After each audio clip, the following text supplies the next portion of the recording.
Cardiff Met Sport Radio. Cardiff Met Sport Radio. My name is Abby, and I'm introducing. I'm here with Elliot today.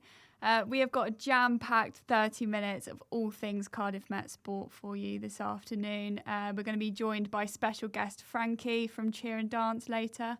But for now, let's talk all things Cardiff Met football, Elliot. So if we're looking back to last Friday, where Cardiff Met men's first team were up against the New Saints.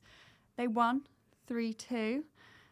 Obviously, New Saints are top of the table. They've won the league for how many seasons now?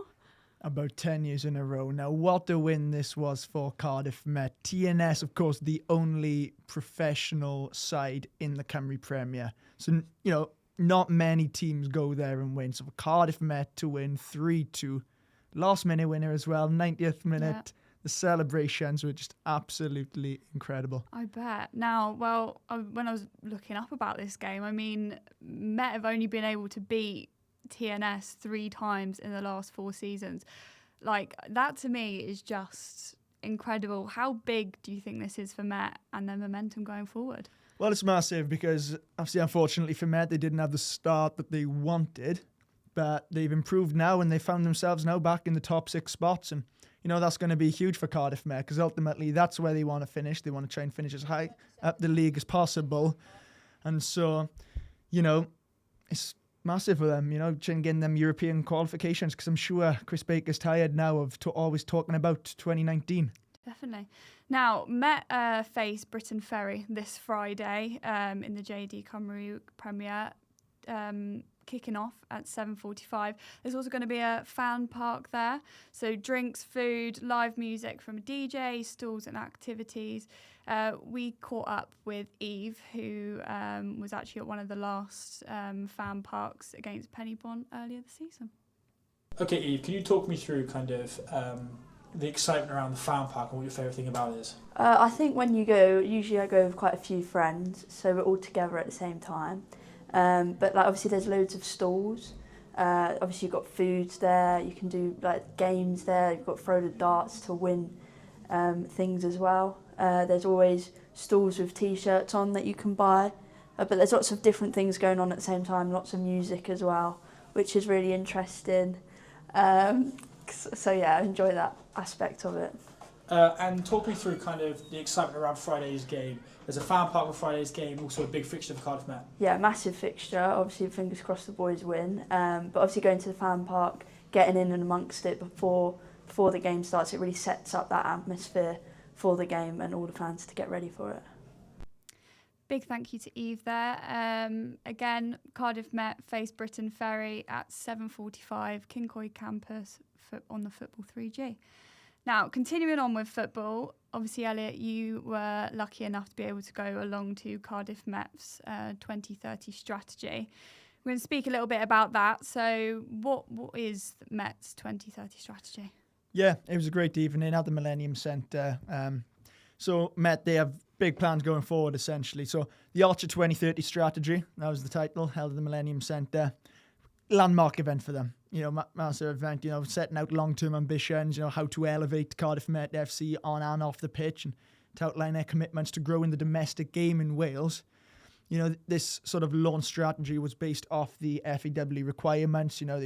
You had FAW representatives there, some key stakeholders, partners, where they want to go in the next 5 years, essentially. So, really great night and good big plans ahead for the Cymru Premier and Cardiff Met FC. Nice. Now, what were your biggest takeaways from the evening?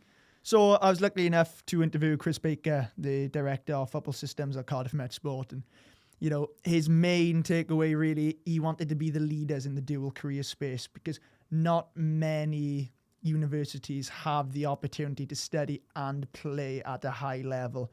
We see it in the WRU sort of premiership with the rugby lot, but it's not quite exactly the Super Cymru Premier.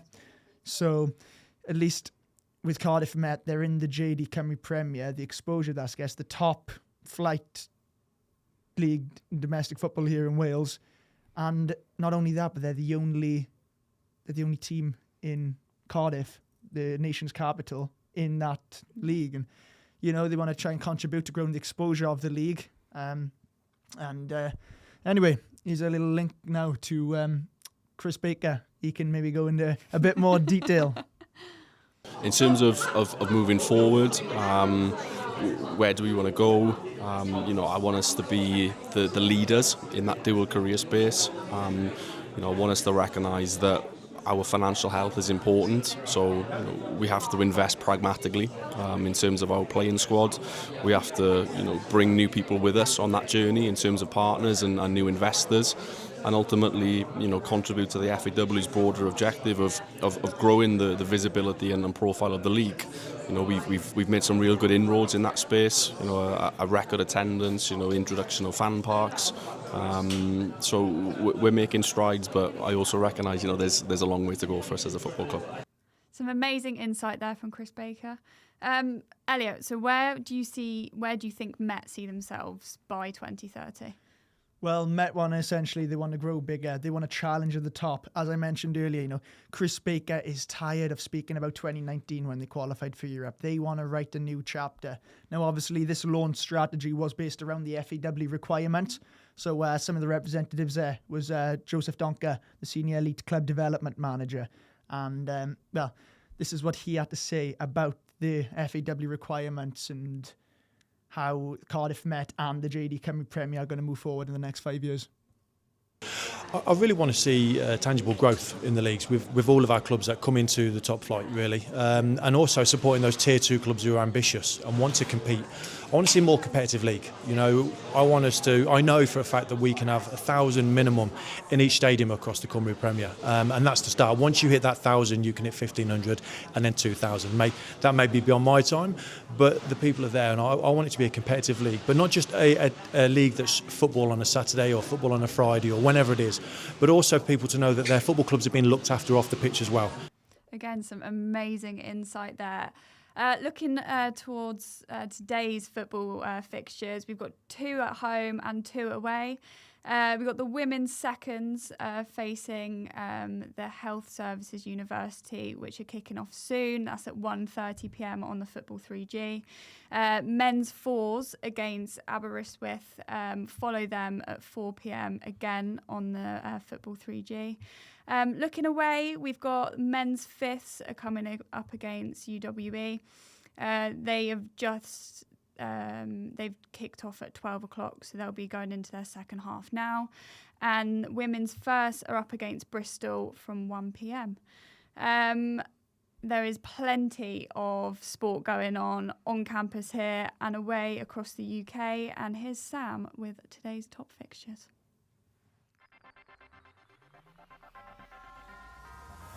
I'm Sam Jones, and this is your Cardiff Met Sport top fixtures.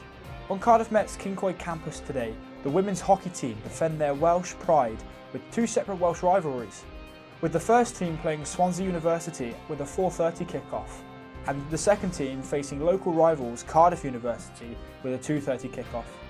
Into Archers Arena now, we will see 3 back-to-back men's basketball fixtures as the Cardiff Met Basketball Club deployed their first, second and third team in their respective fixtures, which sees the basketball first team taking on Hertfordshire with a tip-off time of 4 p.m. This game proves a competitive and exciting fixture against 2 colossal teams within the Bucks League, with Hertfordshire, the away team, leading the standings against Cardiff Met side who are yet to bag themselves any points in the league and sit at the bottom of the Bucks League. Onto the away fixtures now, sees a repeat of last year's Bucks Super Rugby final, which was played on Gloucester's turf at Hartpury University campus, but saw the women's rugby team from Cardiff Met still the victory away from the home side, but with Hartpury's men's team just edging out the oncoming Archers to only see 1 Cardiff Met side in the Bucks Super Rugby final. Today's game, however, is a repeat of that, but is being played at Kingsholm Stadium, the home of Gloucester Rugby, where both sides look to earn their star point in the league, and more significantly in the Battle of the Bridge. On to football now. Cardiff Met women's football travel across the bridge to face Bristol University, which paints itself to be a battle of the second place standing in the current Premier South Bucks table. As both teams are currently on joint points of 10, heading into today's contested fixture after seeing a 3-3 draw when the teams last met on Kincoid campus. But since then, the Met side have increased their momentum and proved themselves as a real competitor in the league. Key players such as Meg Bowen and Mackenzie Oldham will sure to put their team on the front foot as they have done so far this season. This has been your Top Fixtures Roundup. I've been Sam Jones. Thank you for listening. Thank you for that one, Sam. Plenty to look forward to, especially in the Archers Arena. Now it's time to talk all things cheer and dance. I can't speak today. I am now joined in studio by Frankie, who is social captain for the cheer team. The cheer and dance team are doing a halftime show at Basketball 2s today, which tip off at 2 p.m. It's the first time this season that the girls have had the opportunity to perform outside of obviously competitive side of things. So firstly, Frankie, welcome. Hello. Did you want to give a bit of background about cheer and dance here at Cardiff Met? Yeah, so we're a student-led club. It's been around for about 12 or 13 years. It's definitely getting bigger in the last couple of years. Lots of more people join in. People come here, especially for the cheer and dance. But yeah, it's a massive club. We've got 7 competitive teams, 2 social teams. Good fun, yeah. And obviously I'm a bit biased here. I'm also on cheer and dance. But obviously we've got 3 competitions, haven't we? Yes, They're coming up February, March time. Do you want to speak a bit about that? Yeah, so they're quite local comps other than our biggest nationals in Birmingham. But it's good. We all go there, compete against usually Cardiff, which are obviously our biggest rivals. But usually we smash it out of the park. So hopefully we will get some big titles again next year, same as we did this year. Fingers crossed. So It's obviously, as I said before, first time this season that cheer and dance girls have been doing the halftime show performances. Yes. What should the crowd expect this afternoon from the girls? It's just a bit of fun, like light-hearted fun. Just a nice performance, get the boys going, keep the atmosphere going throughout the game, and hopefully we'll be able to do more if today goes well, which it should do. Speaking a bit about obviously previous seasons, talk to us about nationals. Talk to us about, obviously, the girls did amazing last year. Best year that we've done to date, obviously in the 12-13 years. Do you want to speak a bit about that? I think nationals was a bit of a fever dream, to be honest. We had so many national titles from literally everyone, and then 5 grand champs on top of that as well, which is unreal. I think Pom got it for the first time ever in a couple of years. It was unreal. So did level 3.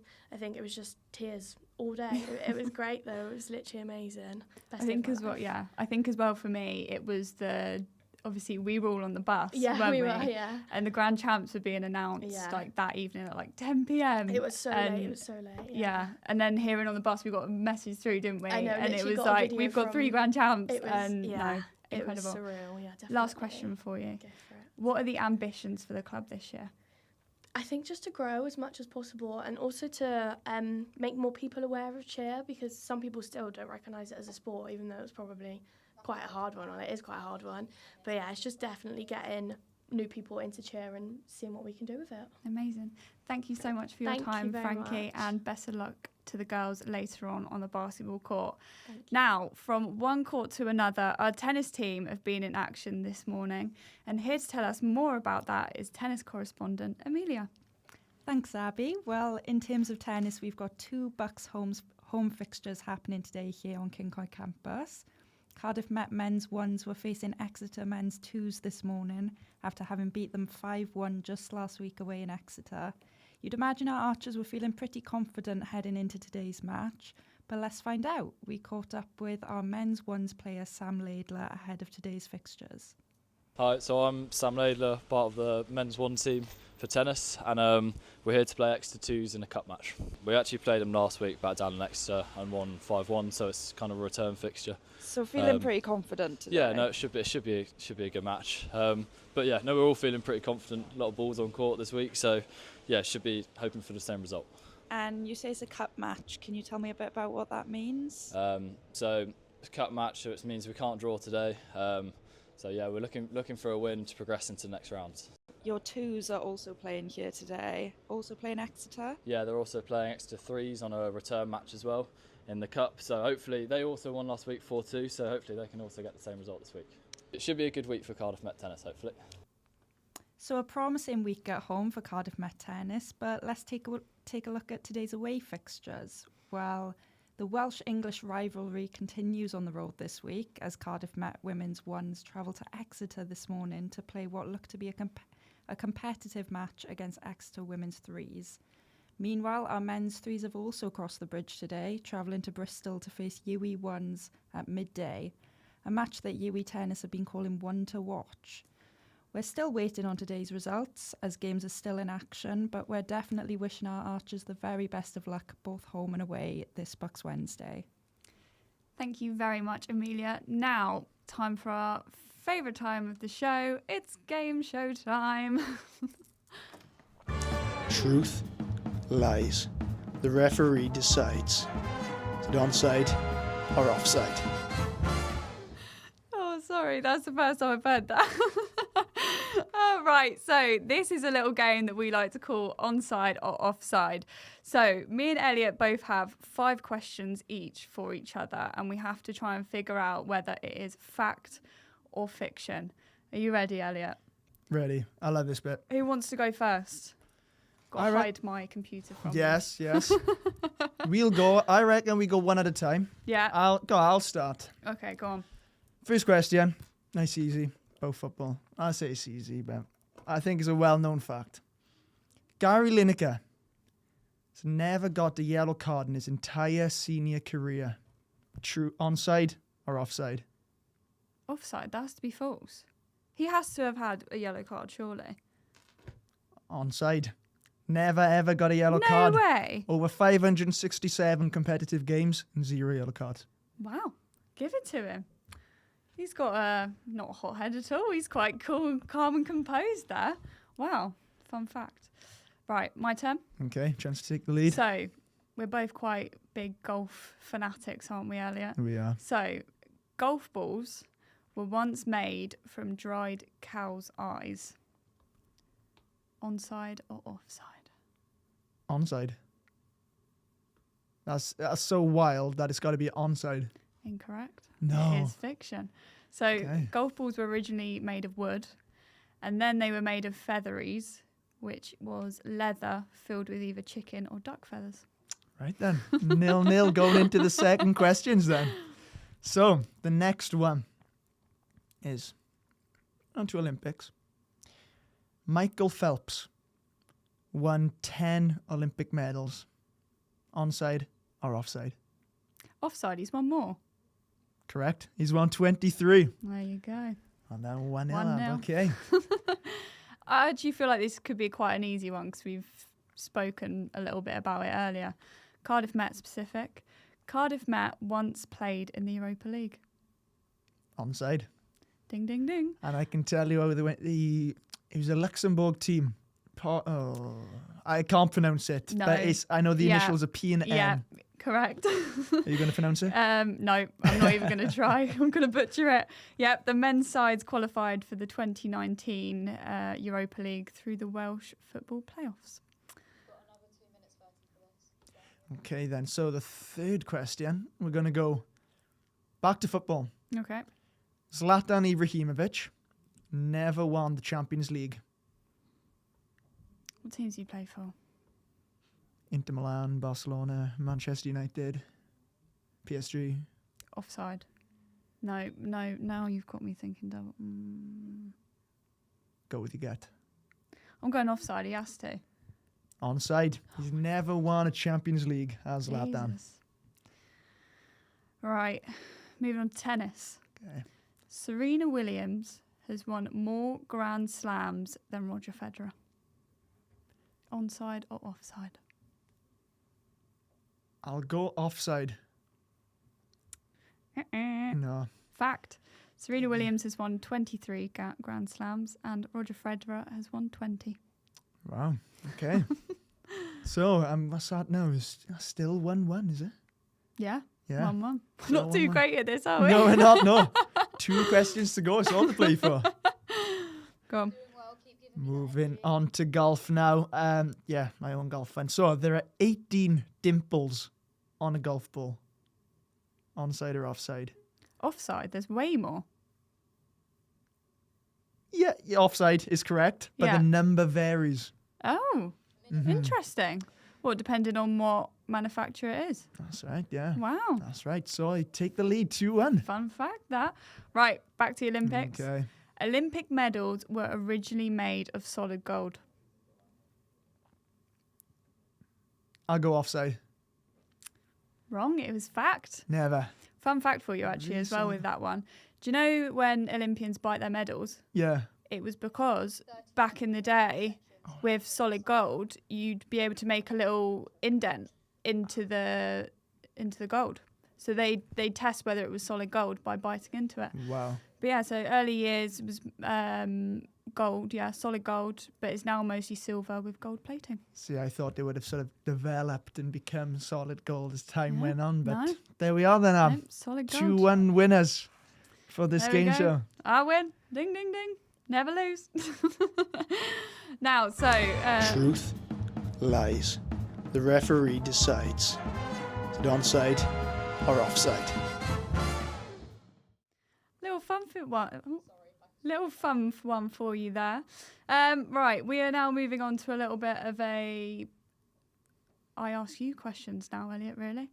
So I heard this one on TalkSport actually the other day. Thought we could have a little chit chat about it. Now, if you were to compete in the Olympics, what sport do you think you'd have the best chance at winning medal? That's a very good question. As of now, I'm going to say table tennis because I play table tennis and it is probably the sport I am best at playing. I heard you're quite a table tennis fanatic. I play for a club, back home and, just basically played with my granddad. He sort of trained me up now to a stage where now I can compete against, good players, in the area. So, no, it's very good. Absolutely love the sport. So I'd probably say that's what I got a better chance at. I'm good. I'm a good fast-paced player. But I think if I'm coming up against like the Chinese players, some of their spins is honestly just impossible to return. No, I've only watched table tennis a few times in the Olympics, and to me that's too fast. Couldn't keep up with it. Right, one more for you. What do you think is harder to achieve? A hole-in-one, a 9-darter, or 147 in snooker? Wow. No, absolutely. We both play golf, see? So we know how hard it is to get a hole-in-one. Yeah. Darts, I don't have as much experience. However, every Christmas time, it is a bit of a fan favourite in the family Comes household. out at Christmas. It does, yeah. We'll be playing a lot of that. And never played snooker, so I can't really tell. Do a bit of pool now and again. But darts, I've had a 140 before. But I think with how precise darts have got to be, I'm going to say darts. I want to say a hole-in-one. However, I want to say I play more golf. Yeah. So I've come closer to a hole-in-one more than I've come closer to getting a 180 in darts. Yeah. Because in golf, you've got so many par threes, haven't you? So I'm going to edge getting a 180 in the darts. Yeah. No, I think I'd say the same thing. Yeah, 9-darter, definitely. Now, moving swiftly on, obviously, big rugby doubleheader today. Speak to me about it, Elliot. Absolutely massive clash we have today. It's a double header at Kingsholm. It's Hartbury versus Cardiff Met, one of the biggest events on the Buck Super Rugby calendar. And earlier, we caught up with Savannah Picton-Powell, Cardiff Met women's rugby player, and Bristol Bears as she previewed today's massive clash. I'm really excited for the girls. Like last time we was back in Kingsholm, like it was an absolute thriller of a game. It was just unfortunate that we come away with the loss, but I think the girls got the dog within them and they will not stop and keep giving into the fight. Just get in there, get it done. Like Lisa do always emphasise on, get that wild dog, use that wild dog mentality. Like just because it's Hartbury, like it doesn't matter who we're playing, we still put out the same fight every single week. And like today, it's going to be a tough fight, but I think the girls will stay in there.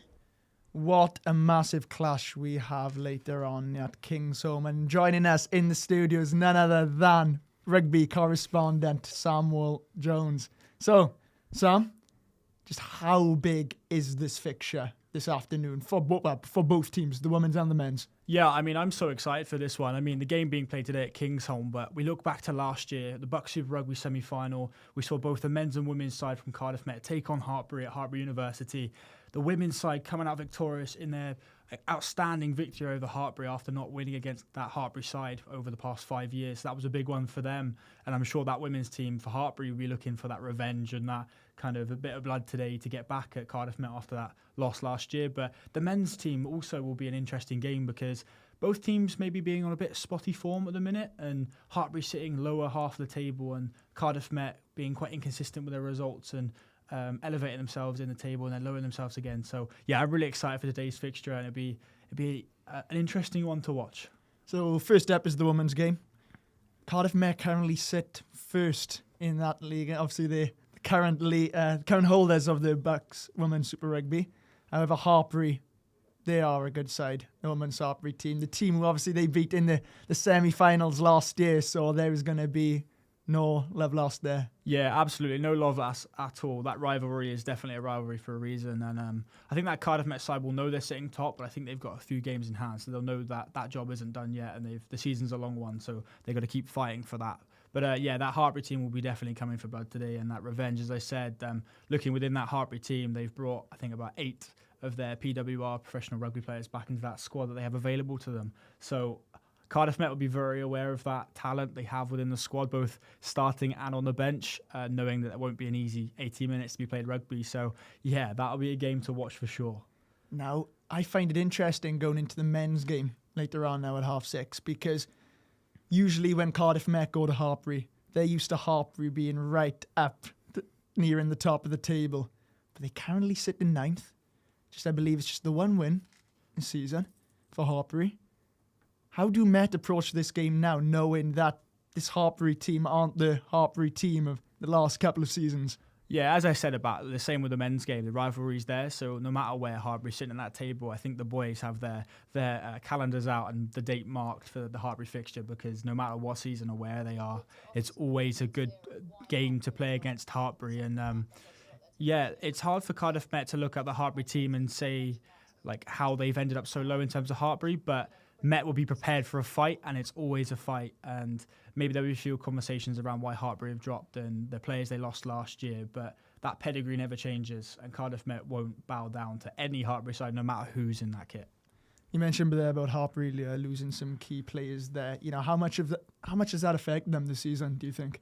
Yeah, I mean, as I said, like the pedigree won't change. Whoever's in that shirt is there for a reason, and that Hartpury way will never change, and it's probably been fed through the system. But yeah, going from a team that got to the Bucks final last year and the pedigree they had in that squad, losing members like that will just be massive for them.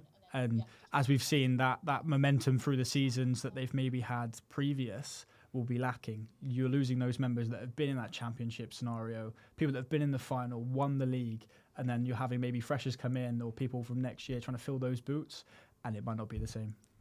Now, from an Archer's point of view, for both teams, who are some of your players to watch for tonight? Oh, that's a tough one. I think for the women's game, I think my mind goes straight to Cookie, Elizabeth Cook. She's coming off the bench today, but she always packs a punch no matter where she is in the team, but also on the field. She seems to be everywhere. Captain Jess Rogers, Bristol Bears player, but also leads the pack, leads the team, and has a calm mind on her. Being the sole voice of last year's championship win. She was at the forefront everywhere, no matter in leadership, but also on and off the pitch. And in the men's game, haven't looked at the team, but Vikas Maya players in that tour squad will also be pretty good. And that pack staying together, staying tight, and that'll be how the game's won later in the men's game. Well, amazing. Sorry. Thank you very much, Sam, for joining us. It's an amazing insight there. We're really looking forward to seeing how these games play out. Now, from us, it's been a very, very quick and jam-packed 30 minutes there. We just want to say big thank you for all those watching, and goodbye. Thank you. Cardiff Met Sport Radio.